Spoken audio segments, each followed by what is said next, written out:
Meningkatnya permintaan oksigen di Kabupaten Muratara mengakibatkan tabung oksigen sempat mengalami langka, sehingga harganya mengalami kenaikan cukup tinggi. Eki, salah satu pemilik klinik kesehatan di Desa Lawang Agung, Kecamatan Rupit, Kabupaten Muratara, menyampaikan meningkatnya kasus positif menjadi salah satu penyebab permintaan tabung oksigen meningkat hingga 100%. Sehingga harga tabung oksigen naik dari biasanya tabung oksigen besar sebesar Rp120.000 kini naik Rp200.000. Sedangkan tabung oksigen kecil dari Rp60.000 kini menjadi Rp120.000. Alhamdulillah, habis putus hari pernah susahnya nyari tuh.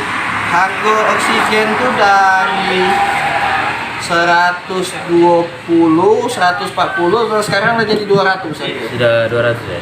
Berarti lancar yang besar, kalau yang kecil ini biasa dari 60, 80 jadi 120. Berarti lah naik ya kita. Naiknya 2 kali lipat. 2 kali lipat. Kalau oksigen. Tapi sekarang nggak langka lagi oksigen. Kemarin tuh pas langkanya. Ya. Sampai saat ini itu masih harga ini. Ya. Meski stok tabung oksigen saat ini sudah mencukupi, harga tabung oksigen dari distributor belum mengalami penurunan semenjak mengalami kenaikan beberapa waktu yang lalu. Adi Arianza, PAL TV.